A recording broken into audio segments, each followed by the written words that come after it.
People say betrayal sneaks in through the back door, quiet and unannounced. But my husband, he broadcasted his treason on a Tuesday afternoon with a photo filter and a shameless hashtag. I did not scream or shed a single tear. I just poured a glass of bourbon, left a comment to level his entire reality, and got to work. Sometimes, the sharpest blade is not blind rage. It is absolute silence right before the trap snaps shut. Hello, everyone. Before today's story begins, we'd like to share a quick message. YouTube recently removed our monetization, cutting off our income. If you enjoy this story, we humbly ask for just $1 to help pay our staff so they can make a living and keep creating for you. Thank you for saving us. Now, let's begin the story. My name is Eliana Boyd. I am 39 years old, and I serve as the lead architect at Etherian Blueprint Company, a prestigious firm nestled in the heart of Seattle. To the outside world, my existence was a masterclass in structural perfection, a life meticulously drafted and flawlessly executed. I had the successful, magnetic husband, Marcus, who worked as a high-powered real estate project director. We shared two beautiful, well-adjusted children, our 16-year-old daughter, Maya, and our 12-year-old son, Leo. We lived in a sprawling, mid-century modern home with a perfectly manicured lawn. Looking from the outside in, everything in my life was measured, secure, and permanent. But every architect knows that a building is only as strong as its hidden support beams. It happened on a Tuesday, during a typical, unrelenting Seattle afternoon. The sky was a heavy, slate gray, and the rain was drumming a steady, rhythmic beat against the floor-to-ceiling windows of my home office. I was curled up on the velvet sofa, a cup of Earl Grey tea growing cold beside me, intensely focused on reviewing the final structural blueprints for an upcoming commercial center. I had spent the last 4 hours immersed in load-bearing calculations and aesthetic flow, taking a brief mental break to rest my eyes. I picked up my phone and mindlessly swiped through my social media feed. Marcus was supposed to be across the country in Boston for a crucial, high-stakes pitching week. My thumb stopped mid-scroll. There, dominating my screen, was a photo Marcus had just uploaded. The visual composition of the image was what I would professionally describe as intimately asymmetrical. Marcus was standing in a lavish hotel lobby, beaming his signature, charismatic smile. However, it was the placement of his hand that commanded my absolute attention. His hand was resting securely, possessively, firmly wrapped around the waist of Vanessa. Vanessa was a junior associate from his firm, a woman easily a decade younger than me. They were pressed together, hip to hip, radiating a physical comfort that left zero professional space between them. Below the image, the caption read, "Could not close this massive deal without my work wife by my side. #perfect partner." Let me explain the precise psychology of profound betrayal. When the fundamental reality of your life is abruptly ripped away, the immediate reaction is rarely a dramatic, cinematic meltdown. True devastation does not announce itself with fire and screaming. It arrives as an absolute, freezing vacuum. For the first 60 seconds after reading that caption, I did not shed a single tear. My heart rate did not spike. I did not throw my phone across the room. Instead, a profound, clinical stillness washed over my entire body. My vision narrowed, and the scattered puzzle pieces of the last 6 months suddenly snapped together with sickening mathematical clarity.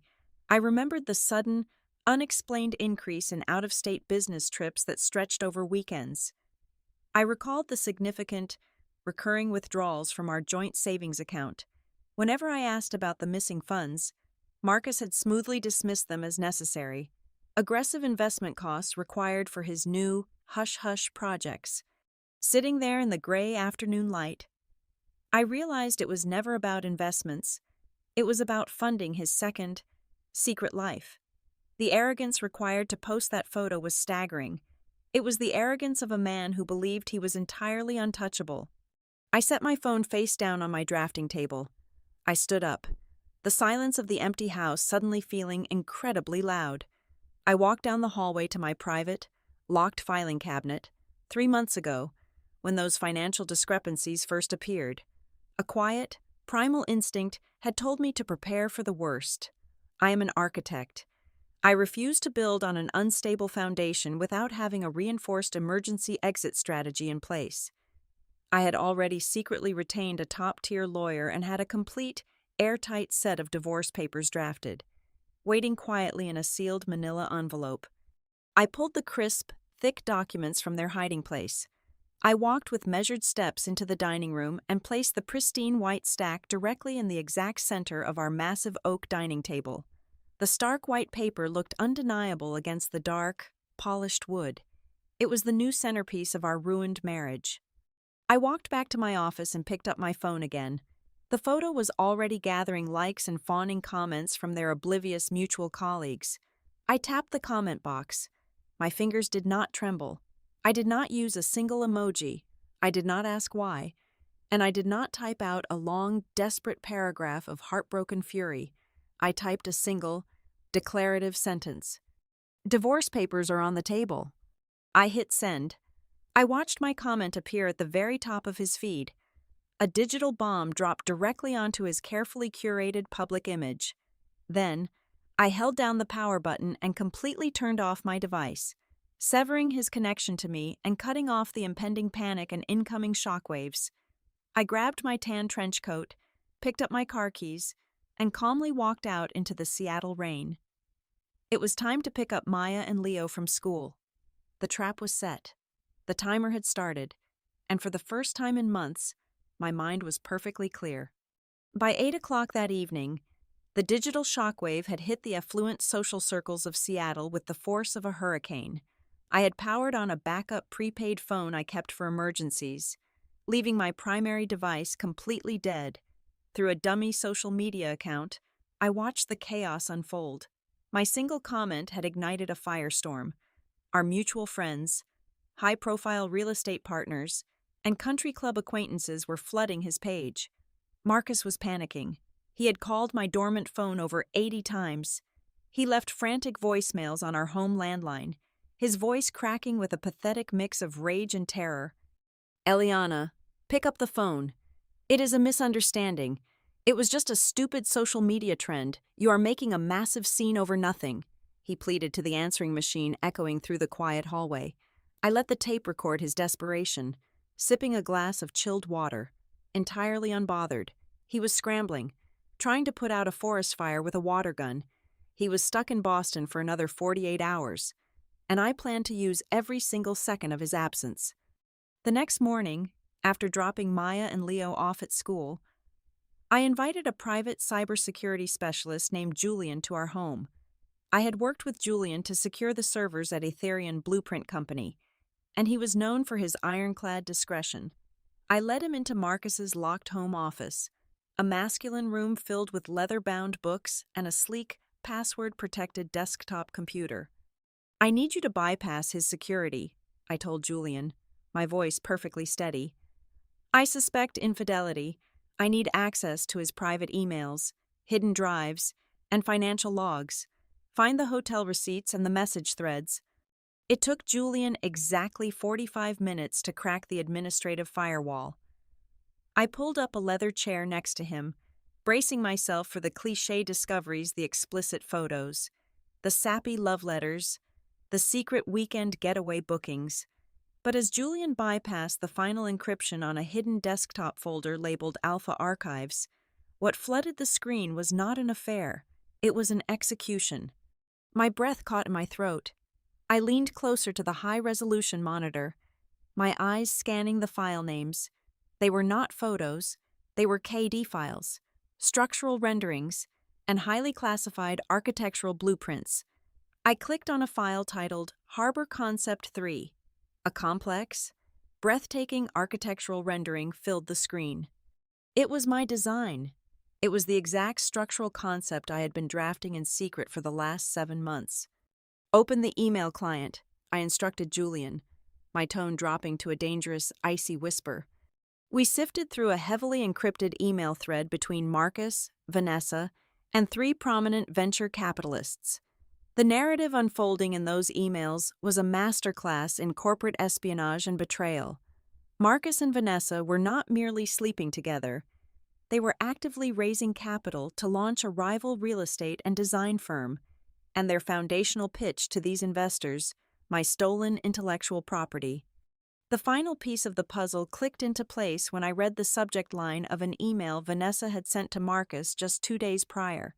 It read, "Securing the Pearl Bay bid."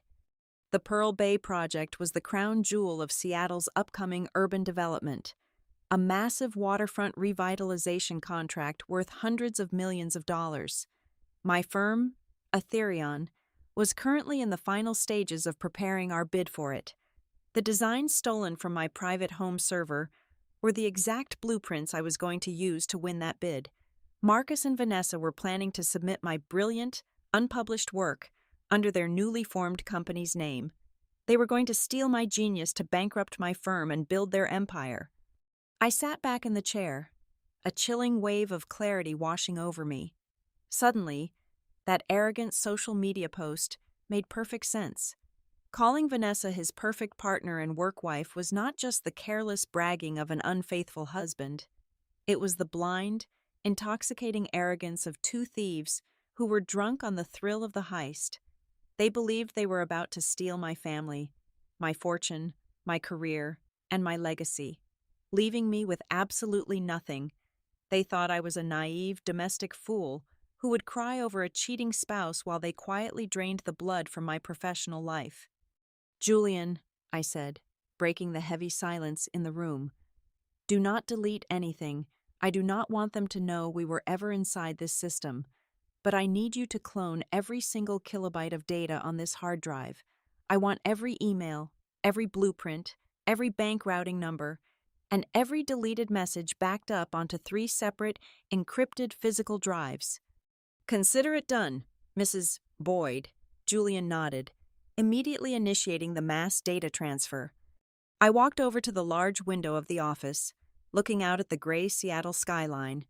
A lesser woman would have called her lawyer right then, or called the police, or screamed at Marcus over the phone to confront him with the stolen blueprints. But blowing the whistle now would only give them time to destroy evidence or claim the files were transferred by mistake. Instead, I decided to play their game. I would let them keep their illusion of control. I would let them walk right up to the finish line of the Pearl Bay project, carrying the heavy weight of their stolen goods. I was going to wrap this betrayal around their necks like a hangman's noose, and I was going to make sure they pulled the lever themselves. That evening, the storm outside had finally broken, leaving behind a heavy, damp silence.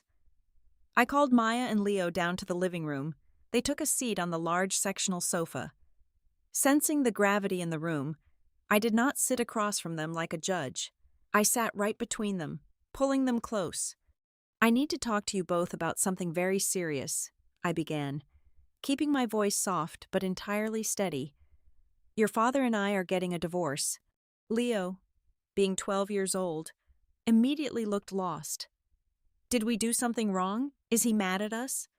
"No, sweetie," I said, smoothing his hair. "You two are the best things that have ever happened to us. This has absolutely nothing to do with you. Marriage is like a building. It requires a strong foundation built on trust, respect, and honesty. Your father has chosen to break those foundational rules. When the support beams are compromised, the structure cannot stand. I have to protect us by taking it down before it collapses on top of us." Maya, my perceptive 16-year-old, buried her face in her hands. Her shoulders shook with quiet sobs. "I knew," she whispered, her voice muffled. She looked up, her eyes red and brimming with guilt. "I saw notifications on his tablet a month ago, pop-up messages from her. They were calling each other pet names. I wanted to tell you, Mom, but I was so terrified. I thought if I said it out loud, it would ruin everything. I am so sorry." My heart physically ached at the thought of my teenage daughter carrying that toxic secret, paralyzed by fear. I pulled her into a fierce embrace, wrapping my arms around both of my children. "Listen to me, Maya.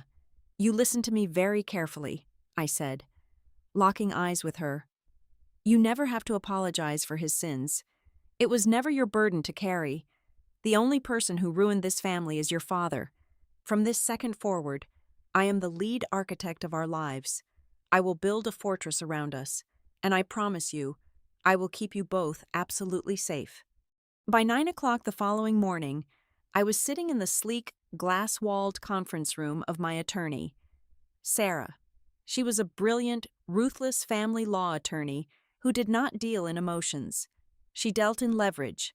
I laid out the entire situation, including the downloaded hard drives provided by Julian. We immediately initiated a synchronized, multi-front legal strike. First, we executed a complete financial lockdown. I legally transferred exactly 50% of the liquid cash from all of our joint checking and savings accounts into a secure, single-signature trust under my exclusive control. Next, we reinforced the legal boundaries around my premarital assets. I own a rustic, beautiful timber frame cabin situated high in the Cascade Mountains, a property I purchased years before Marcus ever put a ring on my finger. We filed the necessary protective motions to ensure it remained utterly untouchable during the impending asset division proceedings. But the true masterstroke of the morning had nothing to do with family court. It was a matter of federal intellectual property. I had Sarah connect me with a top-tier patent and copyright attorney in her building. Sitting in his office, I provided the raw data files, the time-stamped drafts, and the developmental histories of the Pearl Bay project designs. We filed expedited, emergency copyright registrations for every single architectural blueprint, CAD file, and structural rendering. Everything was legally anchored exclusively to my name, Eliana Boyd. I paid several $1,000s in rush processing fees without batting an eye. It was not an expense. It was the ultimate insurance policy. I was building an invisible electric fence around my genius, and Marcus had no idea he was about to walk right into it. At 2 o'clock in the morning that night, the front door of our house burst open. Marcus had taken a red-eye flight back from Boston, rushing home to do damage control. He found me sitting at the kitchen island, a single dim pendant light casting shadows across the marble countertop. He looked appropriately disheveled, playing the part of the desperate, misunderstood husband to absolute perfection. He dropped his expensive leather travel bag onto the floor and rushed toward me. "Eliana, please," he begged, his voice laced with manufactured panic. "You have to listen to me. That picture was just a stupid internet joke. It is a trend. Vanessa means absolutely nothing to me. It was just marketing for the firm. You are throwing away our entire life over a hashtag." I looked up at him, and I delivered the performance of a lifetime. I forced my eyes to well up with tears. I let my voice tremble just the right amount. I leaned entirely into the role of the shattered, deeply insecure wife, whose world revolved solely around her husband's affection. I gave him exactly the reaction he expected. "You humiliated me, Marcus," I sobbed, keeping the focus strictly on the superficial affair. "You paraded her in front of the whole world. Everyone is laughing at me. How could you do this to us?" "I was stupid, I was arrogant, but I swear on my life, there is no one else," he pleaded, falling to his knees beside my chair. I took a deep, shuddering breath and slid a thick, legally binding document across the marble counter. It was a post-nuptial asset division and separation agreement Sarah had finalized that afternoon. "If she really means nothing to you," I whispered, wiping away a fake tear, "and if you really want to prove that you still care about providing for me and the children, you will sign this right now. It grants me primary custody, full ownership of this house, and the remaining balances in our joint accounts. You take your separate business accounts and your new ventures. Prove to me that you are not planning to leave your family destitute for a younger woman." Marcus stared at the document. I could practically see the gears turning in his head. In his mind, I was just a hysterical, jealous wife throwing a tantrum over a photograph. He knew he was secretly sitting on stolen blueprints that he believed would soon secure him a contract worth hundreds of millions of dollars. To him, signing over a house and a few bank accounts was a cheap, temporary price to pay to keep me quiet and completely oblivious to his massive corporate theft. His arrogance and his greed completely blinded him. He did not read the fine print. He did not question why the papers were ready so quickly. He just wanted to protect his golden ticket. Without a second of hesitation, Marcus grabbed the luxury fountain pen from the counter and signed his name on the dotted line. Marcus moved out 72 hours later. I watched him pack his custom-tailored Italian suits into his expensive leather luggage, his posture radiating an unbearable, smug satisfaction. He genuinely believed he had executed the perfect escape. In his twisted reality, giving up the house and his half of our mutual checking account was a minor, temporary inconvenience. He walked out the front door whistling a cheerful tune, utterly convinced he was sacrificing a few $100,000 today to become a multimillionaire tomorrow. He thought he had outsmarted the rigid, boring architect wife. I stood on the porch and watched his sports car pull out of the driveway, feeling nothing but the cold, patient anticipation of a hunter watching a deer wander willingly into a reinforced steel trap. But the absolute audacity of the newly established couple did not stop at the property line. Vanessa, fueled by the intoxicating high of a stolen victory, decided she wanted to claim her territory publicly, since I had permanently blocked her and Marcus on every conceivable platform. She found another target, my daughter. On a quiet Thursday evening, Maya walked into my study, her jaw tightly clenched, holding her smartphone out like a contaminated object. "Look at what she is posting." "Mom," Maya said, her voice shaking with a dangerous mix of hurt and anger. I took the device. Vanessa had made her social media profile public and posted a series of curated, high-gloss stories. One featured 2 glasses of expensive champagne clinking in a luxury penthouse overlooking the city. The caption read, "Here is to fresh starts and new empires. Victory always goes to the superior architect of life. Out with the old, in with the upgrade." She had explicitly tagged locations right near Maya's high school, practically begging my teenage daughter to look. I set the phone down and looked Maya directly in the eyes. I refused to let another woman's desperate need for validation break my child's spirit. "Maya, do you know why a thief always brags about their loot?" I asked her, keeping my tone strictly analytical. Maya shook her head, her eyes wide. "Because they know. Deep down, they did not earn it," I explained, placing my hands firmly on her shoulders. "Vanessa is not a winner. She is a scavenger picking through the trash your father left behind. People of true power and immense value do not need to post cryptic quotes on the internet to prove they are happy. We do not engage with pests. Maya, we exterminate them by removing our attention entirely. Block her account. Block his account. Take the power away from the parasite." I watched as Maya took her phone back, tapped the screen a few times, and permanently blocked the digital noise. The tension instantly left her shoulders. I was teaching her that the ultimate defense against vulgarity is absolute, crushing indifference. However, my indifference was strictly a public facade. Behind closed doors, I was systematically dismantling Marcus's safety net. I compiled a dense 60-page dossier using the financial data Julian had cloned from the hard drive. I meticulously highlighted every single company expense report Marcus had falsified over the last 18 months. Thousands of dollars billed as client entertainment were actually luxury spa weekends with Vanessa. First-class flights booked under corporate development were romantic getaways. Expensive dinners claimed as business meetings were just high-end dates. I placed the documents in a heavy manila envelope, typed out a sterile, anonymous cover letter detailing over $40,000 in misappropriated corporate funds, and mailed it directly to the Internal Audit and Compliance Board of Marcus's current employer. Less than 48 hours later, Marcus sent me a text message complaining about a sudden, vicious internal investigation at his office. The corporate hounds were auditing his accounts, freezing his corporate credit cards, and threatening severe disciplinary action.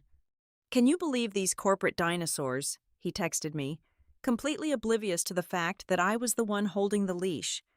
"They are auditing my expenses over a few trivial receipts. Let them investigate. I do not care. I am handing in my resignation in exactly 14 days anyway. They have no idea what is coming." I read his message and deleted it without replying. His sheer, blinding arrogance was his greatest vulnerability.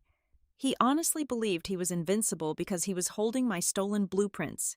He thought the Pearl Bay project would be his ultimate salvation, his golden parachute that would render his current job completely irrelevant. He was operating under the fatal illusion of control.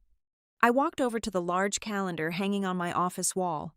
I took a thick red marker and drew a heavy circle around the 25th of the month, exactly 14 days away. It was the date of the annual Seattle Architectural Gala. It was the premiere, black tie event where the City Council would officially review the bids for the Pearl Bay project. It was the exact night Marcus and Vanessa planned to launch their new firm, unveil their stolen masterpiece, and secure their ill-gotten empire in front of the entire industry. The stage was perfectly set. The legal documents were locked away safely. The trap was oiled and primed. All I had to do was buy a spectacular dress and wait for the curtain to rise. The 25th of the month arrived with the crisp, electric chill of a Seattle evening. The Emerald City Architectural Gala was hosted in the grand ballroom of the Downtown Convention Center, underneath cascading crystal chandeliers. Over 500 industry titans, venture capitalists, and city officials mingled, clutching champagne flutes and discussing the future skyline of our city. Marcus and Vanessa made their grand entrance exactly on time. Marcus wore a sharp, custom-tailored tuxedo, exuding the easy charm of a man who believed he held the winning lottery ticket. Vanessa clung to his arm in a plunging emerald silk gown, flashing a brilliant, victorious smile at the cameras. They were radiating the false, intoxicating confidence of thieves who thought they had pulled off the ultimate heist. I arrived 20 minutes later. I did not enter as a broken wife.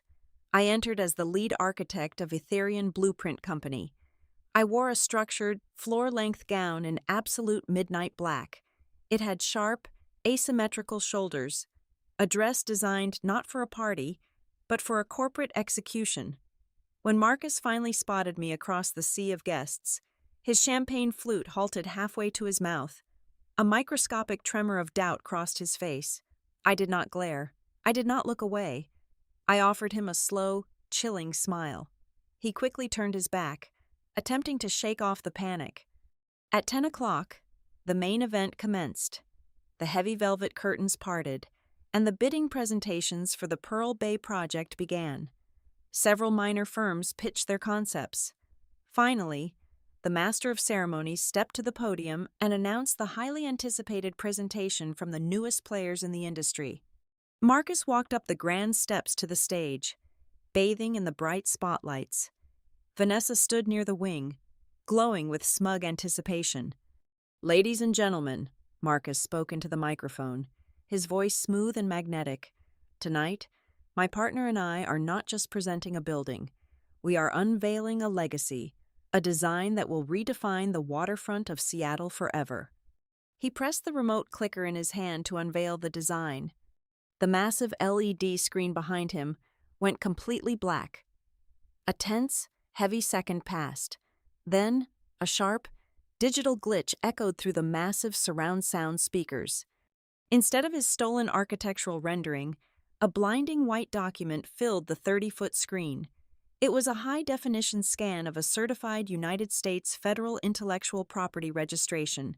At the very center, in bold, undeniable print, was the title The Pearl Bay Project, and right below it, the legally registered owner, Eliana Boyd. The ballroom fell into a stunned, breathless silence. Marcus aggressively clicked his remote, his face flushing crimson. "Technical difficulties. Please excuse us," he stammered, sweating under the stage lights, mashing the button on his clicker, but the screen did not change. Julian, my cybersecurity expert, had hijacked the main visual feed an hour before the event started. The legal certificate remained glowing behind Marcus like a digital tombstone. I stood up from my table in the front row. I walked calmly, my heels clicking rhythmically against the polished marble floor, until I reached the secondary microphone positioned in the center aisle for the investor question and answer segment. "There are no technical difficulties. Marcus," my voice echoed off the vaulted ceilings, crisp, cold, and absolute. 500 pairs of eyes snapped toward me. "I want to personally thank my soon-to-be ex-husband. I continued, projecting my voice with lethal precision. He has graciously volunteered to act as an unpaid marketing representative for my firm tonight. The designs he intended to show you to secure your investments are my exclusive, legally copyrighted intellectual property, stolen directly from my private home servers. Absolute chaos erupted. Whispers turned into loud, echoing gasps. Marcus froze completely, the color draining entirely from his face as he stared at the gigantic copyright certificate behind him. "Turn it off!" Marcus yelled at the tech booth, his voice cracking in sheer panic. I raised my hand, signaling toward the grand oak doors at the back of the ballroom. Right on cue, Sarah, my attorney, stepped inside. She was flanked by 3 uniformed private security officers and 2 federal process servers. They marched down the center aisle, their footsteps heavy and undeniable. "What you are witnessing on this stage is not the birth of a new architectural firm," I stated, my voice cutting cleanly through the rising clamor. "It is a masterclass in corporate espionage.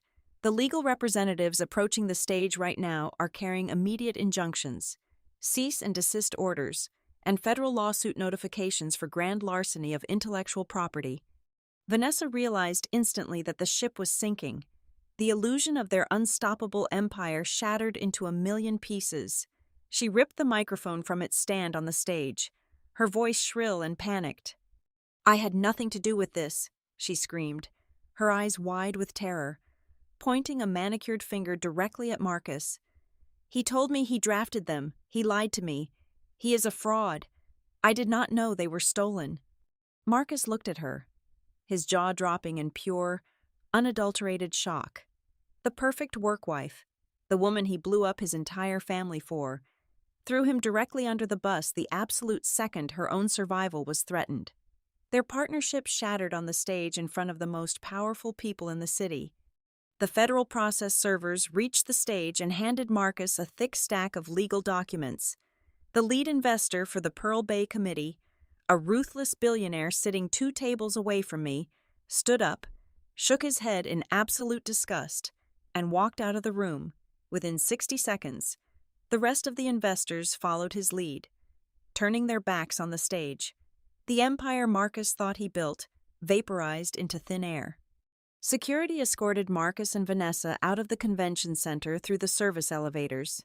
It was a silent, humiliating walk of shame. The real estate community in Seattle is a tightly woven network, and news of their public execution spread before the night was over. Not a single investor would ever risk a single cent on a company built by corporate thieves. Their new firm was completely dead before they even printed the business cards. Over the next 14 days, Marcus faced the absolute collapse of his reality. The anonymous dossier I sent to his firm yielded devastating results. They fired him immediately, demanding full restitution for the $40,000 he had embezzled to fund his romantic getaways. Simultaneously, my attorneys filed a massive civil suit against him for the theft of my intellectual property. The mounting legal fees and corporate penalties drained every last cent from his separate bank accounts. He was professionally blacklisted, completely bankrupt, and stripped of his reputation. As for his perfect work wife, Vanessa proved a timeless truth about scavengers. They have no loyalty when the feast is over. The very minute Marcus lost his corporate credit cards and his social standing, she packed her bags. She abandoned him in a tiny, rented apartment and completely disappeared from the city, leaving him to face the federal lawsuits entirely alone. Meanwhile, the family court processed our separation with unprecedented speed. Because Marcus had so arrogantly signed that post-nuptial agreement in a desperate attempt to protect his stolen future, the judge granted me everything I asked for. I was awarded full primary custody of Maya and Leo. I maintained sole ownership of our family home, the protected assets, and the mountain property. Marcus had legally surrendered his entire life for a phantom empire that never existed. Fast forward 6 months. The heavy rains of Seattle have given way to a crisp, beautiful winter. I am currently sitting in the living room of my timber frame cabin high in the Cascade Mountains. The scent of pine and burning oak fills the air. I take a slow sip of hot chamomile tea from my ceramic mug. leaning back against the comfortable armchair. A few feet away, Maya and Leo are sitting cross-legged in front of the massive stone fireplace. They are laughing loudly, competing to see who can roast the perfect golden marshmallow. The shadows in their eyes from 6 months ago are completely gone. Our foundation was tested, the rotten beams were removed, and the structure we built in its place is stronger and warmer than I ever could have imagined. People often think that revenge requires loud, explosive destruction. They think it requires screaming matches, broken plates, and bitter public wars. But the most devastating retaliation is simply using your intellect to expose a traitor to the light. It is taking back every single thing that rightfully belongs to you, and then living a life so brilliantly peaceful that those who betrayed you can never even reach your shadow.